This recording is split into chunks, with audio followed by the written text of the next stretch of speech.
responsibility of the individual changing the group, thus the future. From science to our leaderships, do we want them to control our path, or do we want to control their path? We must not forget that it is in the right of the individual to control their own path. It is our responsibility to voice our personal opinion, just as it is the responsibility of others to do the same. It is necessary for all to accept that others may disagree. They have the right and responsibility to voice their opinion, just as it is necessary for us to do the same. But with this ability to voice one's opinion comes personal responsibility. Everyone must be responsible for what they create. Too often, we can downplay or even forget the influence of the individual in utilizing the micro to influence the macro. The chain of events from the micro can rarely be appreciated and can have unforeseen results. The influence of the individual by utilizing the micro to impact the macro can have significant results. The micro is rarely thought of being utilized in reaction to the macro, but yet can have a snowballing effect. The making of small differences is often underappreciated. We can look at ourselves like pebbles in a brook, larger than life, smooth, and one of a kind. But in actuality, we are one of the many stones that are needed to make up the rock bed. But yet, one small pebble can begin the process of changing the flow of the river. It starts with one that affects another, which in turn affects yet more. Affecting more and more, larger and larger, it all starts with that first pebble. But someone has to take the first step, take the first risk, and make the first sacrifice. Sometimes it may take more than one person, and a significant change may only be recognized after several attempts. But it is in these first attempts that pave the way for others to follow. Sometimes we are bigger players than we believe we are.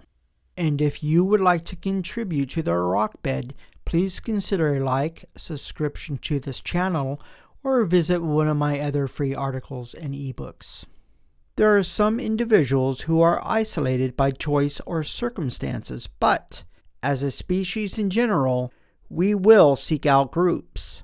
Within these groups, it could be said that the group holds more influence over an individual in general than an individual in general can hold over the group. But it is the dynamics of the individual, or even in some instances a single individual, that can influence the behavior of the group the most, rather than the group influencing itself. Yes, the group is not autonomous. It reacts because of the pressure from the individual or individuals. The individual influences the group, and in turn, the group influences the individual. But the dynamics of a group change as a result of the individuals within the group. In many cases, the group is more powerful than a single individual. It is often another individual or individuals that appear to have more influence over the group. Yes, some individuals may or may not appear to have more influence over the group than others. But that individual or those individuals that do appear to have significant influence over the group started somewhere, and they may not be around forever. The group or macro is most susceptible from the micro that exists inside the group. Although the group may be powerful on the outside, they are often more susceptible to influence from within.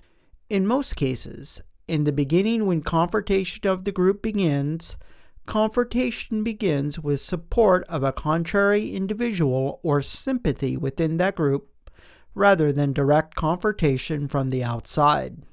It is often the change or weakening from within that makes it more susceptible to outside influences. Groups at times are predictable, as well as certain individuals and their actions. But it is the reactions of those actions that can be the most dangerous or significant. But again, it is the individual within the group that can be both the least significant as well as the most significant. Throughout history, those rare individuals, at those rare times utilizing the micro to impact the macro, have had the most significant impact. But these times, it can be difficult to predict as well as the specific reactions to the individual or event. Sure, we have had past examples to give us general patterns of behavior, and you can estimate, but you never really completely know what a specific individual may do or how they may react to the group or situation. You can explore the likelihood of general reactions of the individual or group, but each situation can be different because they have different variables. Like anything, every time you insert a new variable, the possibilities and probabilities of outcomes will change. Examples of the predictability of general reactions of the group under certain circumstances can be somewhat predictable. One example is the reason why emergency exit signs are placed throughout the world in a simple enough format that they can be understood across language barriers. Fear response of the group can be somewhat predictable. There is human behavior that is commonly found throughout different cultures in the world. The language on these signs may differ, but symbols, such as fire or the direction of a running figure, are often the same.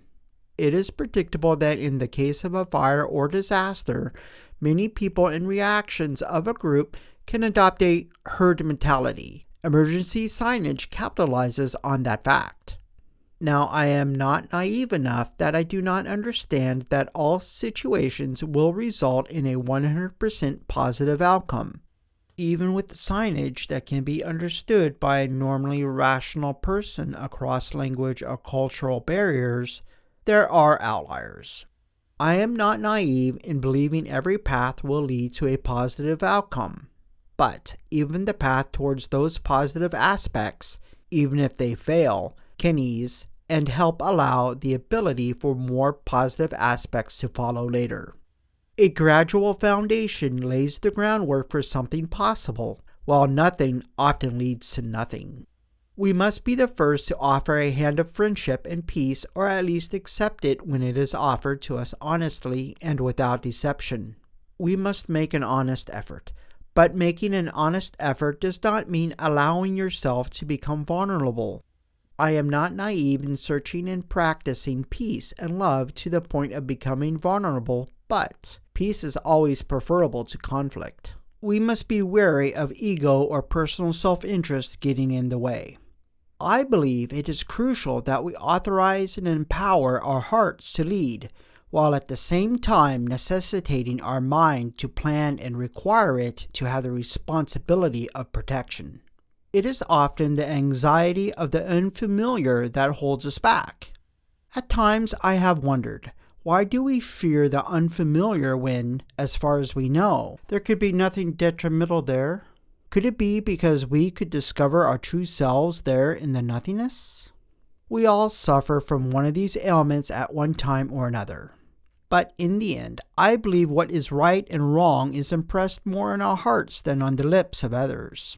So it is prudent to protect yourself, but it is the time to take action and act. And thank you again for your like, subscription to this channel, or donation. This really helps me out.